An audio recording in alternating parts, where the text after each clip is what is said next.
పశ్చిమ గోదావరి జిల్లా భీమవరం మున్సిపాలిటీ కార్యాలయ ఆవరణలో 3840 మంది లబ్ధిదారులకు రెండో విడత టిట్కో ఇళ్ల పట్టాలు ప్రభుత్వ విప్ ఎమ్మెల్యే గ్రంథి శ్రీనివాస్ పంపిణీ చేశారు. టిట్కో ఇళ్లలో చంద్రబాబు భారీ అవినీతికి పాల్పడ్డారని ఆగ్రహం వ్యక్తం చేశారు. టీడీపీ ప్రొడక్షన్ హౌస్ నుంచి వస్తున్న ఈనాడు ఆంధ్రజ్యోతి కథనాల ద్వారా ప్రజలను మభ్యపెట్టాలని చూస్తున్నారన్నారు. దళితులను అవమానించిన వ్యక్తి చంద్రబాబు అయితే సీఎం జగన్ సముచిత స్థానం కల్పించి వారికి అండగా నిలిచారని గ్రంథి శ్రీనివాస్ స్పష్టం చేశారు.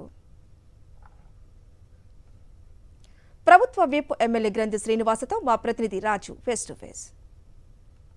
భీమవరం మున్సిపాలిటీ పరిధిలో ఉన్నటువంటి టిట్కో గృహాలు కూడా లబ్ధిదారులకు భీమవరం ఎమ్మెల్యే మరియు ప్రభుత్వ గ్రంథి శ్రీనివాస్ కూడా చెరువు చేశారు. సార్ చెప్పండి, ఏ విధంగా చూస్తారు? ఈ రోజుకి సంబంధించి ఎంతమంది లబ్ధిదారులు కూడా చెరువు చేయడం జరిగింది? మొట్టమొదటి విడత ఇంచుమించు 1980 అంటే సుమారు 2000 టిట్కో హౌసెస్ ఇవ్వడం జరిగింది. వాళ్ళందరూ కూడా దాంట్లో ఉండడం జరిగింది. ఇప్పుడైతే కనుక ఇంచుమించు 3880 మందికి టిట్కో హౌసెస్ హ్యాండ్ ఓవర్ చేయడం జరుగుతుంది. ఇక్కడ ప్రారంభించింది అంతా కూడా మనం కంప్లీట్ అయిపోయిన హౌసెస్ వచ్చేసరికి సుమారు ఆక్యుపేషన్కి రెడీగా ఉన్నాయి. సుమారు 1000 ఇళ్ళు దాకా ఉన్నాయి. అవన్నీ కూడా ఇవాళ రెడీ టు ఆక్యుపై అయ్యి మిగిలిన ఇంచుమించు 2800కు సంబంధించి మనకి ఏంటంటే ఒక 5% 10% వర్క్ కంప్లీట్ అవ్వాల్సి ఉందండి. ఎక్కడన్నా ట్యాప్ కానీ లేకపోతే కమోడ్ని నిర్మించడం కానీ ఇవన్నీ కూడా ఒక నెల రోజుల్లో ఫినిషింగ్ అయిపోతుంది. ఈ టిట్కో హౌసెస్కి సంబంధించి చాలా పెద్ద కుంభకోణం ఇది.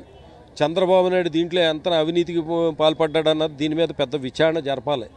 ఎందుకంటే మనం ఇదివరకు దీని మీద ఒక పాంప్లెట్ వేసి పంచిపెట్టడం కూడా జరిగింది. అంటే 2 ప్లాట్ల మీద కలుపుకుంటే అది 1750 అయింది. మేము ఈ ప్లాట్లు స్టార్ట్ చేసి టయానికి 2800 2400 కూడా ప్లాట్ అడుక్కి భీమవరం ప్రాంతంలో రేటు ఉండేది. అటువంటిది 2400 అంటే కనుక ఇక్కడ 50% ఎవరికి ఇవ్వక్కర్లా, ప్రభుత్వందే మొత్తం. కాబట్టి ఎంతకి ఇవ్వచ్చు అంటే 1200 రూపాయలకి అడుక్కి ఇవ్వచ్చు. కానీ దాన్ని 2100 2200 2000 1900 పెట్టి మోసం చేసి ప్రజల దగ్గర కాంట్రాక్టర్లు దోచిపెట్టి కాంట్రాక్టర్ల దగ్గర నుంచి